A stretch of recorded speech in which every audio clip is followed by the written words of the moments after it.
My bankrupt in-laws moved in, took over the master bedroom, and demanded, "You can sleep in the guest room, this space is ours now." When I refused, they told my husband, "She's difficult and selfish, leave her." My next move, booking them a hotel and telling them to leave, left them speechless. My husband, Nate, and I bought our first home 2 years ago. It wasn't a mansion, but it was perfect for us, a cozy 3-bedroom in a quiet neighborhood just outside Chicago. We had spent years saving up for it, sacrificing vacations, eating out less, cutting unnecessary expenses. It was ours, and we were proud of it. Then, his parents, Frank and Diane, lost everything. It wasn't some unfortunate accident or medical bills wiping out their savings. No, they made bad choices. Over and over again. They had refinanced their home multiple times, drained their retirement fund, and opened businesses that failed because they refused to listen to advice. So when they called Nate and asked if they could move in for a little while, I wasn't thrilled. The day they arrived, I already knew I had made a mistake. They pulled up with a moving truck. A moving truck. Not suitcases. Not a few boxes. A full truck. They had brought everything, including broken furniture, useless knickknacks, and piles of junk. The second Diane stepped into the house, she started making comments. "The carpet isn't what I expected. Your kitchen is so small. I guess it's cozy." I gritted my teeth and told myself to be patient. They were struggling. They were family.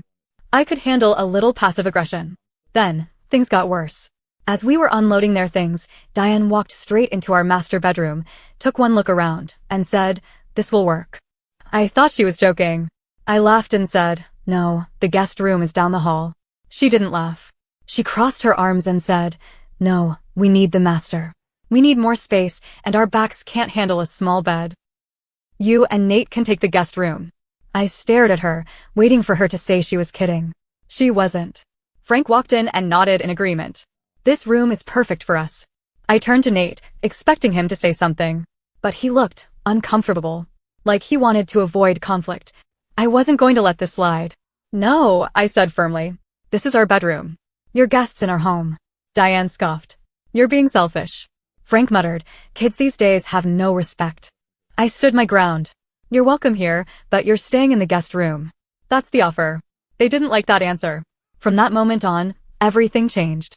Diane treated me like I was the enemy. Every interaction was laced with passive aggression. Every meal I cooked was too salty or not how she would make it. She took over the kitchen, reorganizing things to her liking. Frank started making comments about how women these days don't respect their elders. He took over the living room, watching TV at full volume, ignoring the fact that Nate and I had work calls during the day. They left dirty dishes in the sink. They didn't clean up after themselves. They treated me like I was the intruder in their home. The worst part? They were getting to Nate. I saw the guilt on his face every time they complained. I heard them whispering to him when they thought I wasn't listening. "We raised you. We sacrificed for you.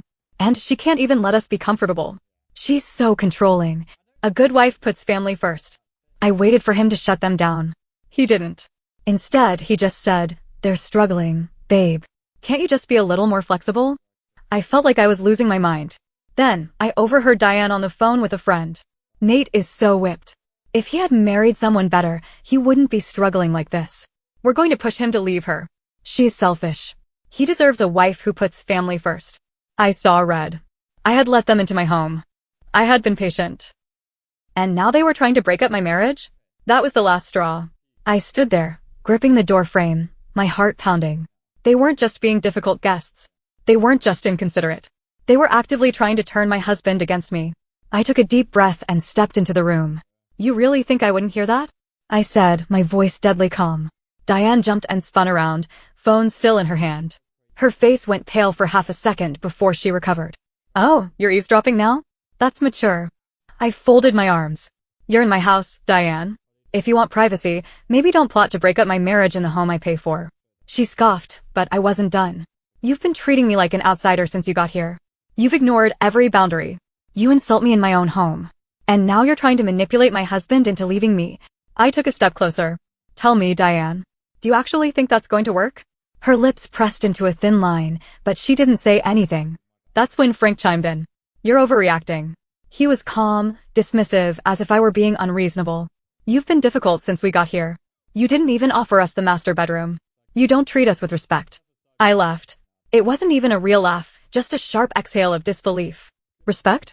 You mean like how you respect my home? How you respect my marriage?" Diane shook her head in disgust. You're impossible. You're just like, she cut herself off, but I knew what she was about to say. Just like Nate's ex. I had heard about her before. Nate's parents never liked her. They made her life miserable until she left. They were trying to do the same thing to me. I took a deep breath, steadying myself. You know what? I don't need you to like me. But you will respect me. And if you can't do that, you can leave. Diane's eyes narrowed. This isn't your decision. This is Nate's house too. He invited us. My stomach twisted.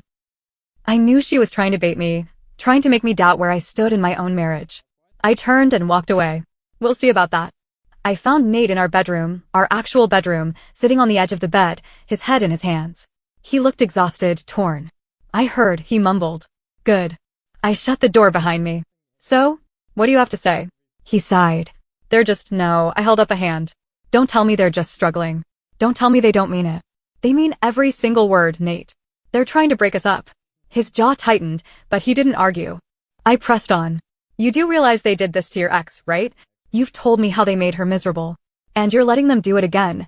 He finally looked at me. I don't want them to act like this. But what am I supposed to do? They have nowhere else to go. I stared at him.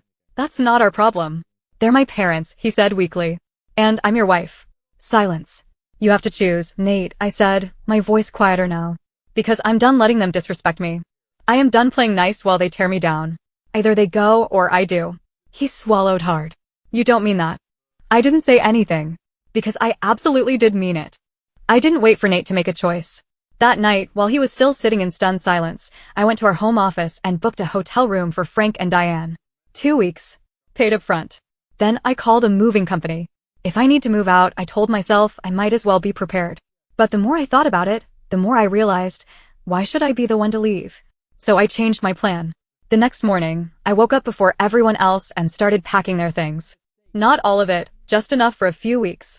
Clothes, toiletries, the essentials.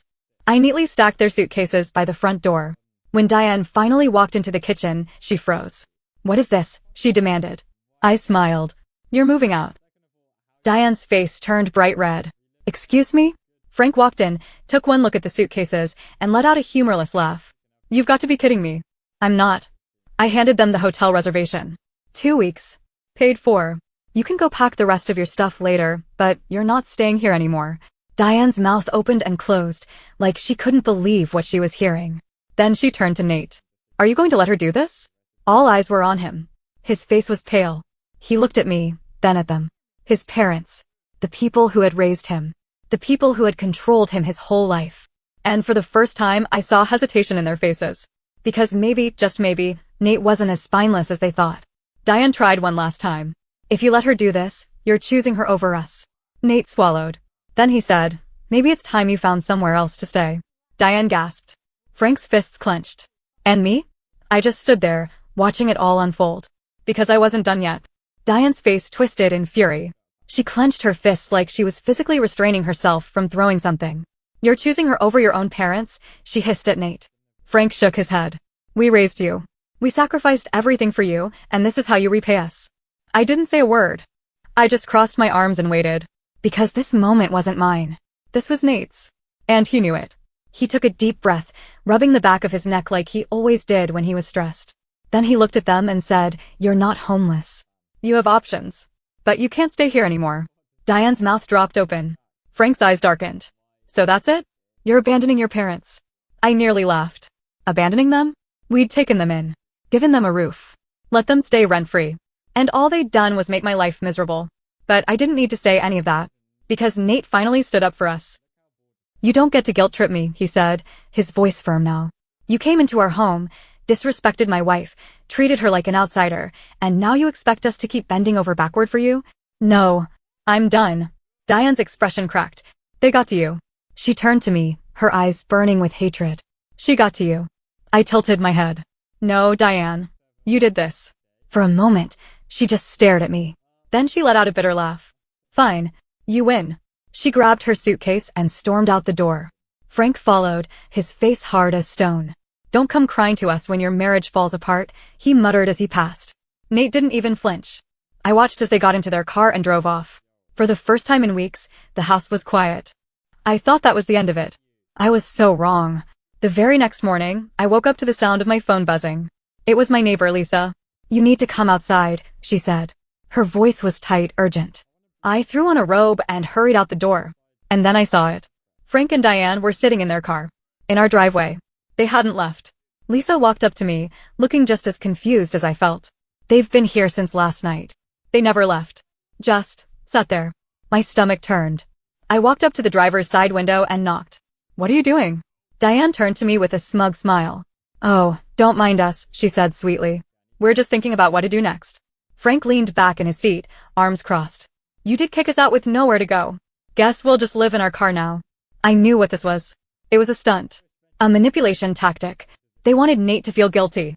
To come running outside and beg them to come back in. Not happening. I folded my arms. "All right, then. You stay right there." Diane blinked. Frank frowned. "Excuse me?" I pulled out my phone. And I called the police. The officer arrived within 10 minutes. I explained everything. How my in-laws had moved in, how they had refused to respect our home, how they were now refusing to leave the driveway. Diane gasped like I had slapped her. "We're his parents. We're not trespassing. We have every right to be here." The officer looked at me. "Do they live here?" "Not anymore," I said. "They moved out yesterday. And now they're refusing to leave." The officer nodded. Then he turned to Frank and Diane. "You can't stay here. If the homeowners don't want you on their property, you have to leave." Frank's face turned red. "And if we don't?" The officer's face didn't change. "Then I'll have to escort you off the property. And if you come back without permission, you'll be trespassing." Diane's hands were shaking with rage. We did nothing wrong. The officer didn't argue. He just stood there, waiting. Frank muttered something under his breath, then threw the car into reverse and sped out of the driveway. I let out a breath I hadn't realized I was holding. But something in my gut told me this wasn't over. And I was right. That night, Nate got a text. From his aunt. "Nate, your parents called me. They said you and your wife threw them out on the street. What the hell is going on? They were turning the whole family against us." I looked at Nate. "You need to handle this. Right now." He hesitated. So I grabbed his phone, called his aunt myself, and put it on speaker. "Aunt Susan," I said, keeping my voice calm. "What exactly did they tell you?" She sighed. "They said you refused to let them stay, then called the cops on them when they had nowhere else to go." I clenched my jaw. That's not what happened. And I told her everything. Every manipulative thing they had done. The bedroom stunt. The guilt tripping. The blatant attempts to break up our marriage. When I finished, there was a long silence. Then Aunt Susan let out a slow breath. "Oh!" I knew they were dramatic, but I could hear the wheels turning in her head. "They did something similar to Nate's cousin a few years ago," she admitted. "Guilt-tripped him into letting them stay, then made his life miserable. He finally had to pay for their apartment just to get rid of them." I froze. "That's why they're broke?" I asked. She sighed. "It's a pattern. They mooch off family until they burn the bridge. Then they move on to the next person." I felt sick. And furious. Because now I knew this wasn't just about me. They had always been like this. And I was not going to be their next victim. I set the phone down, my heart pounding. Nate sat beside me, staring at the screen as if it held all the answers he didn't want to see. "They've always been like this," I murmured. Nate swallowed. "I didn't know." I turned to him, searching his face. "Did you really not know? Or did you just not want to see it?" He didn't answer. Aunt Susan had unknowingly handed me the missing piece to the puzzle. This wasn't about me. This wasn't even about Nate. His parents had been doing this for years. They weren't victims of bad luck. They were users. They burned through people's goodwill until there was nothing left, then moved on to the next person. And Nate had never questioned it. Until now. But I wasn't done. I took a deep breath, pulled out my phone, and started typing. Nate frowned. "What are you doing?" I didn't look up. Making sure they can't do this to someone else. I didn't write a rage-filled rant. I didn't hurl insults. I simply laid out the facts in a single message and sent it to the entire family group chat.